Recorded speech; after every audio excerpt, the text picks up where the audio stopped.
So for those of you that went through Bold, Amy and Pat, give me, or actually Pam, you went through it as well about the same time. So give me some ahas from Bold.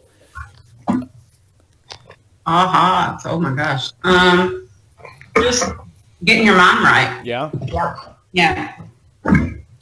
What would you say was the let's pick two items. What was the one thing from Bold that you've been surprised that you've stuck with, and one thing from Bold that you were surprised how quickly you stopped doing?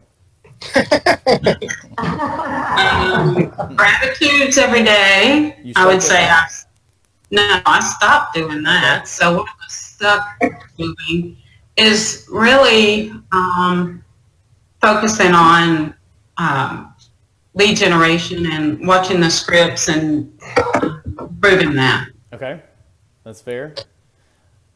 Amy, how about you? What did you stick with, and what have you have an opportunity to get back to? The positive affirmations, I think for me, just keeping those the visual aids in my office and in my car and on my mirror in my bathroom, those kinds of things. And my husband laughs because I clean and I put them right back, and so we can never, J. Michael Manley was our Bold coach, and he showed us the video of the little girl on the bathroom counter, and she's like, I love my mom, I love my dad, I love my hair, and there's a lot of humor that I find in that, and I watch it about once a week, so that's one thing that's kind of stuck with me. And then just that confidence that I need to build right now as a 7-month agent. And so, and then the one thing that I probably, not making 100 contacts a week, that's what I have not been doing, but I've still been trying to keep active with about 15 to 20, so, but no 100 a week. Okay. Well, you're being honest, and I don't think anybody on here could say they've never struggled with that. So don't beat yourself up. The goal is to continue. Struggle with it in Bold. Yeah, right. Yeah, it's amazing how 50 to 100 people for 8 weeks straight can always hit 100 contacts, right? And then right afterwards, it's like I hardly got to 20. So, Pat, how about you? I would definitely say one of the biggest things I took from it was, not listening to my drunk monkey and continuing to follow up with contacts, and how much of your business actually comes from follow up. Yeah. It's easy to get people on the phone for that first call, but I'm always one where if I try to get a hold of them for a couple times, I'd be like, oh, well, I guess they don't want to talk. But that's a great aha.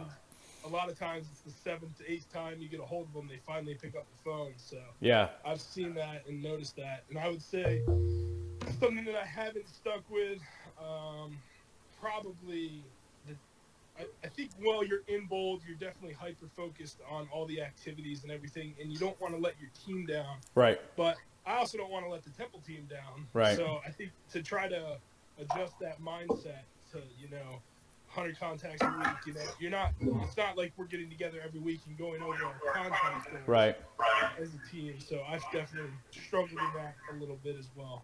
Okay. Well, that's a really good point that you made on there. You get really wrapped up in the activities, and as far as like just not letting your team down. So how do you carry that on to other parts of it? So that's a really good point. And Amy, I appreciate what you said on the affirmations. I'll be honest with you. Every time I go through Bold, I have a hard time with the affirmations. I used to think they were kind of weird. James Shaw was a Bold coach, and he put it well. He said, I used to think affirmations were just weird things that only successful people did. Which I thought was pretty interesting. So that's a good one that you kept to that, because that's a hard one to stick with. So, all right, cool. Well, let's jump into what we're talking about today. Open houses. And as most of you saw the video, I had a great conversation with Pam and Ed this week about the success they were having from open houses. It's interesting, for whatever reason, open houses have just been in everyone's mind right now. I think a lot of people had it on their 15th protocol to start doing more of. In the lead generation class that I teach, that some of you have been to, I taught it twice last week. And in both of those classes, the feedback and the engagement on talking about open houses was just really, really positive. So that's what I want to do this week. So here's what it's going to look like. I want to show you quickly kind of the behind the scenes of what the system that the hub will handle for you. And then in each step, kind of tell you what we're seeing as best practices, help you with some scripts to kind of do more than just show up. When I first started doing open houses, when I got in the business, I'd do them Sundays from 1 to 4, and I'd roll in at 1:15 and turn all the lights on and put cookies in the oven so the house would smell good. I'd turn on the race and balance my checkbook, which didn't take long, and no one would show up. So started doing, moving more and more how to be a lot more effective for that. And there's the whole talk, everybody's heard of the 7th level open house, but like all the other systems, how the heck do we implement it? We've got, our 3 hours of lead generation a day. We're calling our database. We're calling FSBOs. We're networking. So how do we factor in this open house? So that's what I want to talk about today. So I'll briefly go through a lot of it. And then obviously I'll follow up with you guys. So you'll have all this in writing, just kind of what the breakdown looks like, and then some scripts and that sort of thing. And then when we get to the end, you guys fire away any questions, challenges, suggestions, things that are working for you. So when do y'all typically do your open houses? We'll just start with that one. Saturdays, Sundays, do you care? Is it whatever you pick? I usually do every Sunday, 1 to 4. Okay. I've had really good results with Saturdays. Okay. Sunday, 2 to 4. Okay. Here's what I found to be the most effective time. Whatever time you're going to commit to and promote, right? I mean, there are some markets that it really does make a difference. In South Florida, they don't ever do it on Saturdays. It's like totally out of the norm to do it Saturdays. A lot of places like doing it Sundays because after church, that's what people do. So as long as you're going to promote it, it doesn't really matter. So just pick it. So if you're doing your open house on, say, a Saturday or a Sunday, when are you starting the process to prepare for the open house?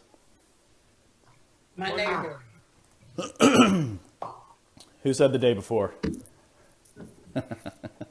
Monday before. So here's kind of the breakdown of what it looks like to start on the open house. So everyone right now should be looking at the screen showing a Google Sheet broken down on the left-hand column here where it says Monday, Tuesday, Wednesday, Thursday, Friday, Saturday, Sunday. Everybody see that? Yes. Okay. So here's what this looks like. So on Mondays, this is when you could do this over the weekend, and you can obviously adjust any of these. Let me see who I need to. All right, so you could do it on the weekend and, you could start preparing on the weekend before Monday. As far as the rest of the days, the Tuesday, Wednesday, Thursday, you can adjust these to fit your schedule however you want, right? This is completely up to you. So I don't want you to feel like obligated. This is the only way you have to do it. So on Monday, pick the open house. Obviously, it would be best to do a listing that you have or a listing that the team has, but if you don't, go straight to the MLS, look up listings in your office, pick you're going to obviously want to pick a price point that you want to be in, a neighborhood you want to be in. I would always stick to a neighborhood personally that is not gated, doesn't have a lot of turns off of a main road, just picking the market that you want to be in. And so when you do that, you're going to send that information to the hub, and what will happen then is we will start creating all of your marketing materials. And when we do that, we're going to do two things when we do that. We're going to go ahead and send it out to the neighborhood that week, and we're also going to send flyers to you for you to hand out. So that'll be done. So the sooner you get that to the hub, obviously, the sooner it gets out to you, so you guys can start door knocking, which normally isn't until later in the week. Okay?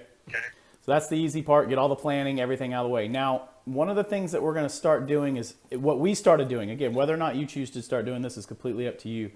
I'm going to skip to Wednesday because Tuesday's basically you're posting on social media. We're going to be updating the MLS, put it in Zillow. We'll do all of that for you so you don't have to worry about it.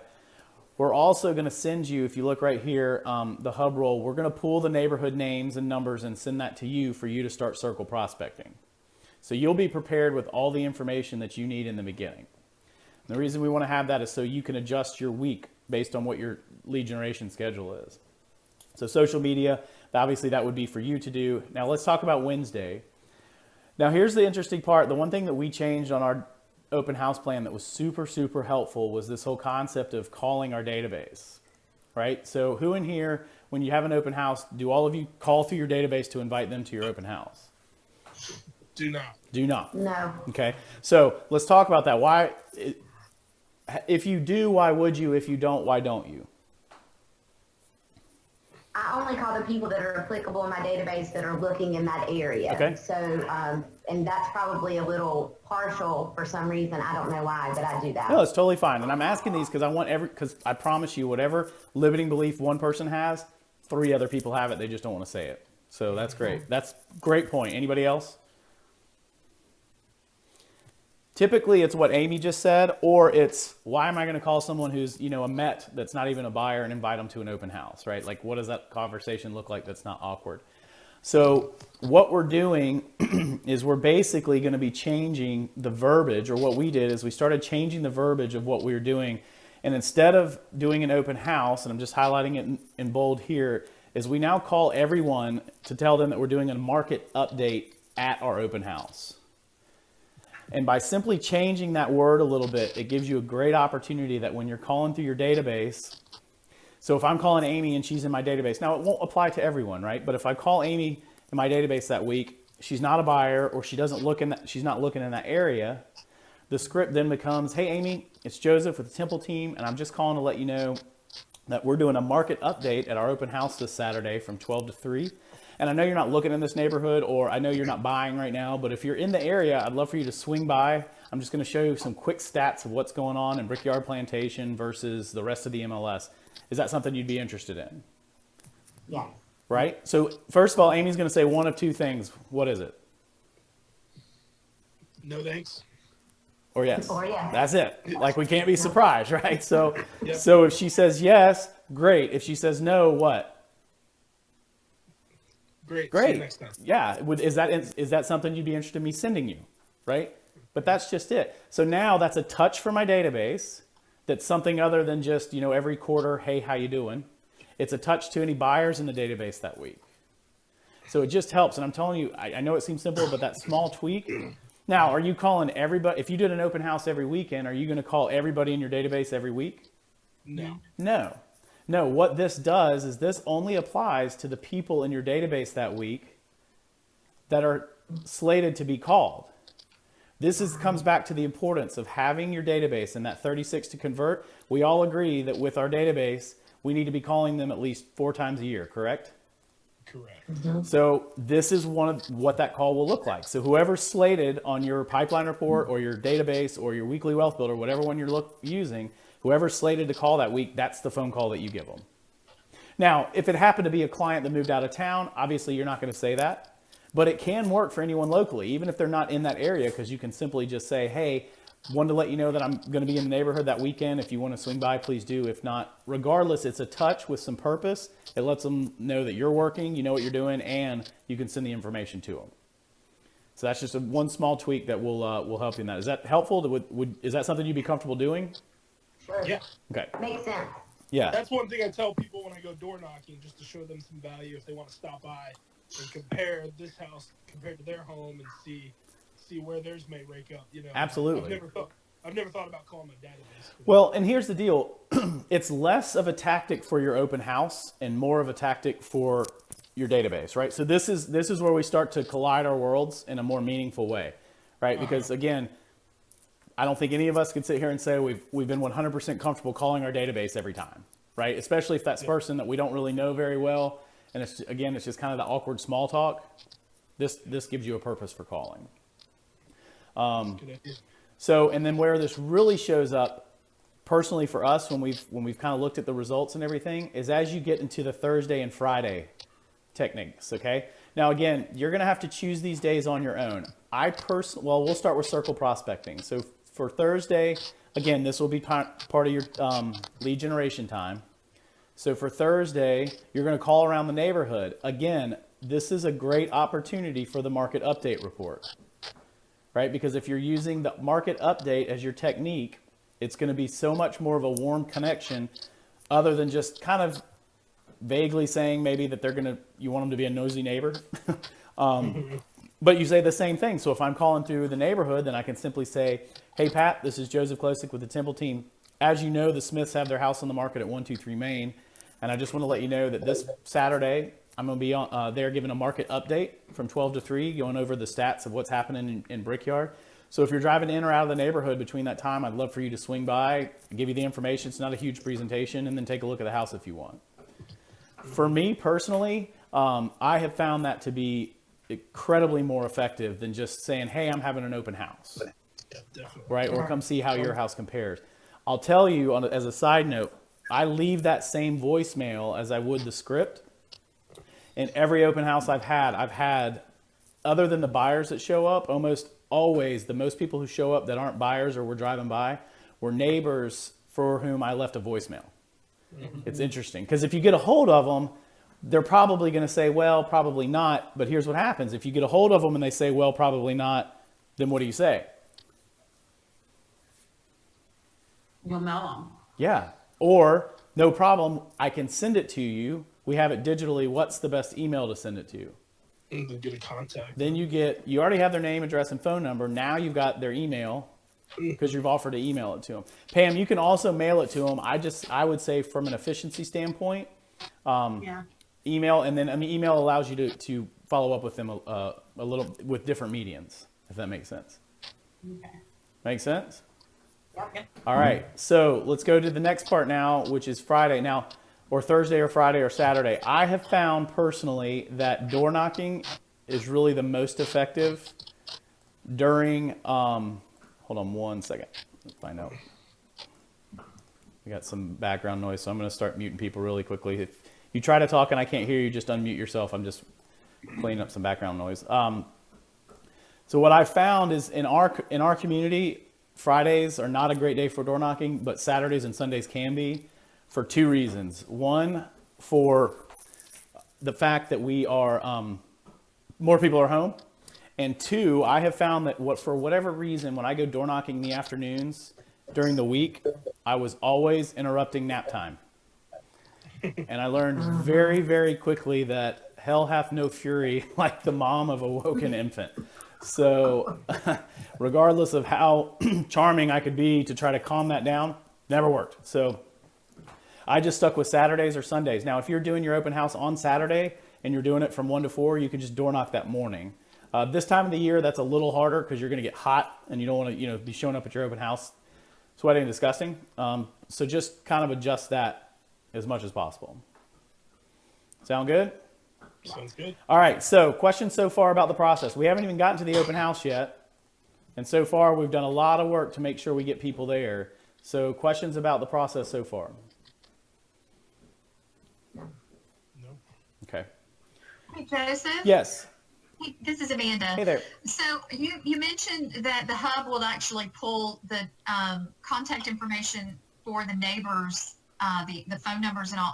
Where does that come from? We get it through Mojo right now, through the call list on Mojo. We're doing some research for what we're hearing is a little bit better of a system. Because right now, what we're finding for the majority of these systems, to be honest with you, is they're only pulling like home phone numbers, which we all know there's only going to be, I've done the math, it's roughly about 40 to 50% of the neighborhood actually has home phone numbers. And then only about 50% of them actually use it other than just buying it in a bundle. It's still numbers, right? It's still numbers. However, Cole Realty and a couple other ones have an upgraded version that we're looking into for a really economical price. So as we see people commit more to doing this, it's definitely something we're going to do to pull more, to get more numbers and be able for you guys to contact more people.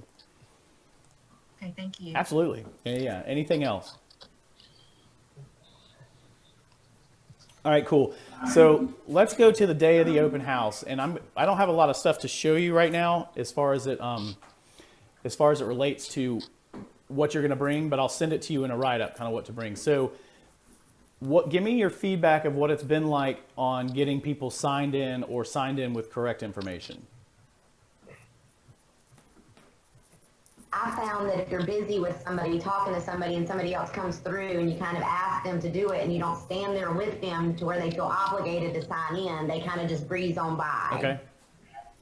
All right. What else? I asked them to complete, the contact information for the owner's purpose. I Okay. feel like just saying it's, they want to know who's coming in and out of their house. It gives them a sense of, knowing that it's for security purposes versus, I want your email. Right. Give me your email. No, that's true. What else? Any other feedback?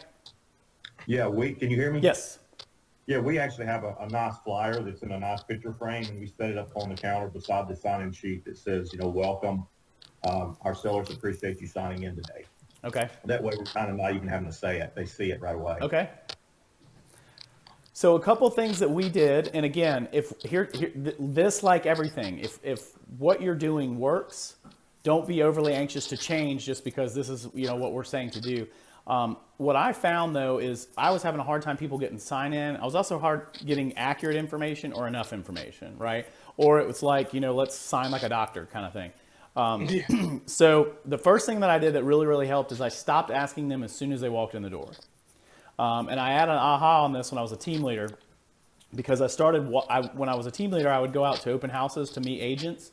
And if people would show up, I'd step aside, obviously, and just let them show the buyer through the house. And it's amazing how crazy agents act at open houses. Like, it's like pounce when they get in the door, and then they follow them around the house. And I'm sure none of y'all do that. However, other people do. So you've got to keep in mind, this is how they feel when they walk in the door. It's like, am I going to have another creeper, like, just walking in to point out, there's crown molding and there's a toilet. Like, so what I did is when people come in, and we've gotten a lot of people do this, and it helps so much, is we don't have the sign-in sheet when they walk in the door. And we simply come in and say, hey, Pam, thank you so much for coming to the open house. My name's Joseph with the Temple team. Introduce yourself. They've got to engage you as a human. Please feel free to look around. I'm not a tour guide. I'm sure you know what, crown molding is and toilets are. I'll say that to break the ice. But if you have any questions, let me know. I'll be right here. And I just let them go. Now I'm present, right? You don't want them, just some stranger walking through the house. So as they start to walk around, I'll remain within talking distance. And if they go upstairs, do that as well. And then that gave me the opportunity to start building rapport, to see, how open they are to hearing from me and that sort of thing. And just making that small change and not doing anything else really increased the number of people signing in, as well as the accuracy of the information. So that's the first thing. So the second part is the information that we give. And again, I just want you to see this, and then I'm going to follow up with an email right after this and kind of map this out for you. Is the information that you give when you come to the end of the open house. So what we do is we basically have 4 things there. The sign-in sheet is one of them. That's kind of the end. We have the information on the house, which is the flyer, obviously, that you guys will have. I will say, make sure you leverage the hub for the flyer. People are watching you. If you've invited all these neighbors and they come in and they're potentially looking at selling their house, and you've got an MLS sheet printed out instead of, a nice flyer, they're going to see those small things if they're comparing you to other agents. So we have the sign-in sheet, the flyer, and then we have the market information that we promised. And then we have a fourth thing that's really the catcher, is we have what's called you can tile it whatever, you can put a cover sheet on it that says the Temple Team Home Buyer Tour Guide. And that's all it says on the front. So these are all the things that are laid out when you go there. And I'm just going to show you kind of what they look like on the screen. So the first one, when, let's say it's Pat that came through the open house, and I'll say, hey, Pat, do you have any questions about the home? Here's a flyer on it. Here's my card. I'm done here at 3. If you have any questions, I'd be glad to help in any way I can. And then I'd go to the market information report. Now, really quickly, I'm just going to jump over to what I use. And I go straight out of the MLS, and I think y'all's MLS has decent reporting. I have very simple stats that I'm comfortable sharing. And I would encourage you to do the same. Like, a lot of people say, what should be in these market reports? Whatever, it's the same of when the open house day is going to be. Whatever market you're comfortable talking about, right? So if you don't know a whole lot about, let's say, days on market and how that affects things, then don't include this, right? But what I typically do is I'll do average sales price, I'll do the number of closed sales, and then we'll do homes that are currently for sale. And then for that, again, I'm going to email this all to you, so don't worry about taking notes on it. And then for that, I just do the overall MLS, the area of the MLS, and then the specific neighborhood. That way I can just talk about it over the last couple years. So that way Pat comes over, I've talked to him, I've given him some information about the property. And then I've said, by the way, as I mentioned in my call, or if he didn't come from the call, I would say, by the way, I have some information on the market here. Would you be interested in hearing more about it? If so, great. If not, move on. Don't take it personally. The next one is the home buyer tour guide. Now, this does not go to everyone, right? This goes to the people who have started to engage you a little bit more. If you've got people that have been real curt, like I have an agent, they're being smug and they don't want to talk to you, you don't have to give them this. Like, you just, have them sign in if they want to. These are for people who have talked to you a little bit about actually wanting to communicate a little bit more. And what we have in the home buyer tour guide is very simple. It's basically a list of homes that are active in the neighborhood. And we do get this straight from the MLS, right? We lay it up just like this, the customer brief report, it's 3 per page. And then we also will print out, I don't have it on this one, we also will print out, on the last page, we'll have a map of where everything is. Okay, so these are active homes in the neighborhood. Now, you can narrow this down however you would like. You can narrow it down. You don't have to narrow it down. You can do all the homes in the neighborhood. You know, in the neighborhood I suggested here, you're going to have homes from 450,000 up to $1.5 million. So I'd probably narrow it down a little bit so they'd be relevant to the buyers walking through. So then when I get to this part for Pat, I'll be like, Pat, here's something I wanted to provide for you. This is our Temple Team home buyer tour guide. And basically what this is a list of 9 homes that are for sale here in Brickyard. Because I found a lot of people when they come through an open house, you may be looking for a house, but not necessarily this one. So here's a short description on each one of them. There's a map on the back, show you where they are. Feel free, you know, obviously go drive around, take a look. Here's my card. I'm done at 3. If you'd like to see any of them, let me know. I'll see if we can get us a showing. And let them go. They love it. They're so grateful. You know, you can also use the app if you want. A lot of people don't want to have all the paper, and that's fine. And they'll text on the app and just have the same script. This is a way to, again, give them more information, come from contribution, and then if they call you, then you can try to schedule a showing on the house. Now, I'm going to go ahead and address the concern a lot of people have on this. This is the only time that I would probably condone you stopping by and showing a listing for a buyer that you don't know if you're representing yet, for 2 reasons. One, I've spent enough time with them in the open house to know whether or not I trust being in a house with them. And number 2, this is in a neighborhood I'm already in that I want to work in, and this is on my way home. I'm going to stop and show the house. Some brokers don't like that. Obviously, check with your broker. Here's what I found. In the probably hundreds of times that we've done this, I can count on one hand how many times we've actually gotten the call and been able to get the showing that day. Because typically, by the time they call and you get a hold of the seller, it's a Sunday or Saturday, you can't get the showing, but now you got a way to convert your buyer and follow up with them. All right, I just talked a lot. So questions?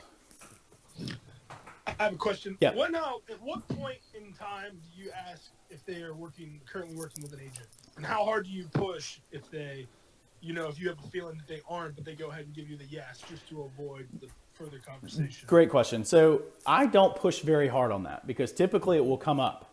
And here's the deal. If it's a good like chatty relationship, I'm going to let them self-discover that with me kind of thing. Now, if they come in and they're like right away, you know, I'm working with an agent, I'll be like, well, that's awesome. Who's the agent? And because I'll probably know who it is. I'm like, well, great. You know, if they have any questions, please, here's my card. Please feel free to call. And I'll kind of let that go because typically a lot of people, here's what I found. People who say it right away don't, right? People who say it right away were taught in open house viewing school to say I have an agent right away, so you leave them alone. And then I find that they warm up after time because I'm not the crazy person following them into each room. Now, the ones that are super outgoing and they're nice and they're engaging and they tell you they have an agent, they probably do. If they do, I'll ask them who it is. They give me an answer. I don't ask if they've signed anything. I don't do anything like that because at that point, if there's a pretty good indication they have an agent, I'm out. I'm not that agent that's going to be poaching. You know, ooh, have you signed anything? Like, because if people ask me that every time, I'd be in trouble. So. I mean, I'll ask, but I don't dig too incredibly deep. Okay. So, other questions?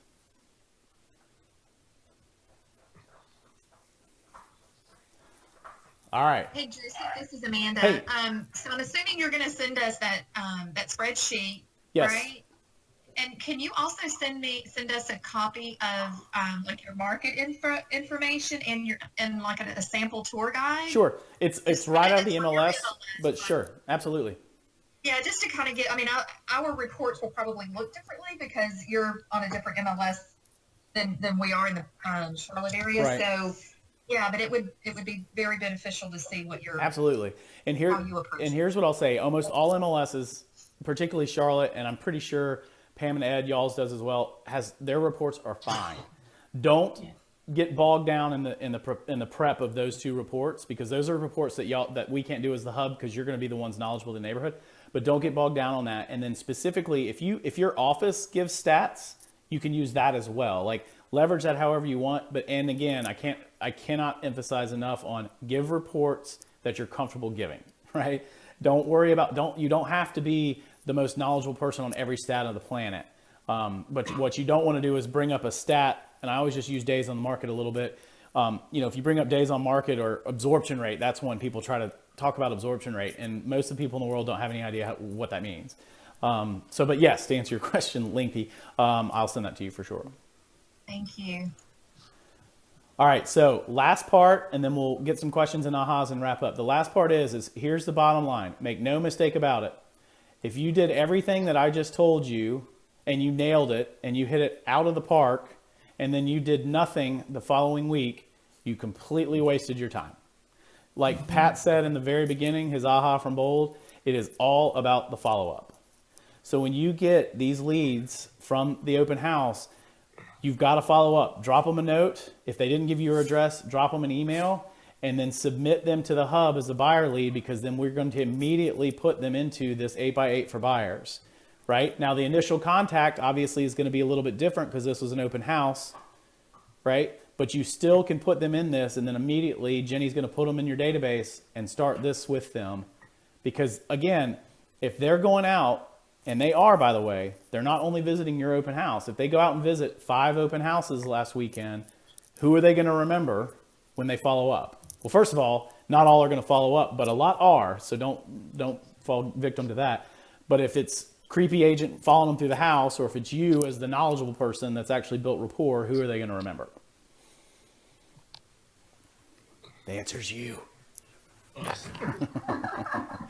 right. Does that make sense? Yeah. Is this helpful? Yes. All right. 5 ahas and let's get out of here.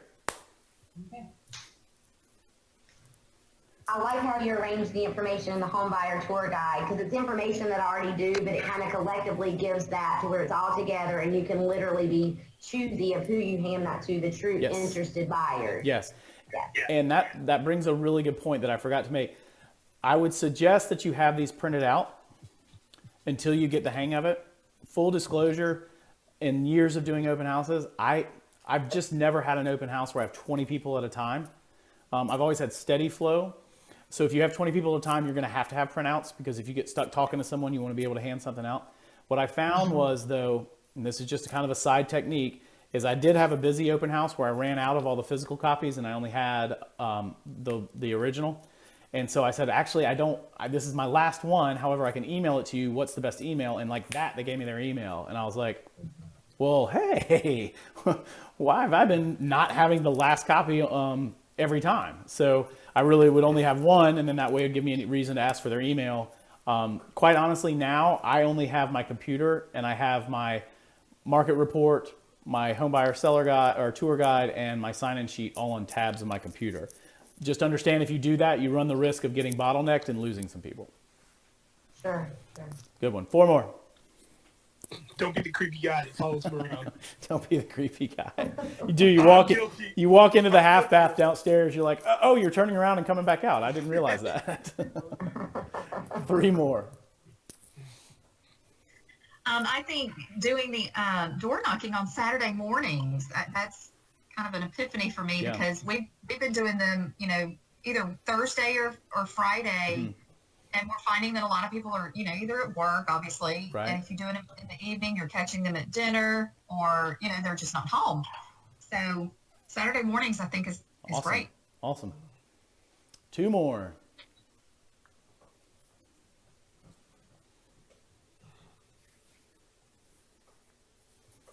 Follow up. Follow up. Yes. Follow up is key. Follow up is key, Mm-hmm. and leverage the follow up plan. Like I said, just to go back and remind you, like we all know that the non-negotiable when you give us someone to put into your database at the hub is they either have to be a MET, a buyer lead, or a seller lead. Well, these are all going to either be buyer leads or seller leads, or a MET, right? Even if they're a MET, but go in and this follow up, immediately put them in these, and these will go out for you. So great one. 1 more. I love the tour guide. Okay. I think that's awesome. Yeah. Being able to possibly show a house to a client right after your open house, if you feel comfortable. Yeah, absolutely. Use your judgment. Yeah. Yeah. That's awesome. All right. And I think I heard someone else try to chime in as well. We can always have a bonus aha. I guess You're hearing things. I want some wishful thinking. All right, guys. Well, if nothing else, I'm going to send you kind of a recap of the stuff at the open house, including, like Amanda said, a sample of just the market reports that we use. If you have any questions, as always, just email me, text me, call me, We'll get it answered for you, and good luck. Have a great weekend, and let me know if you need anything.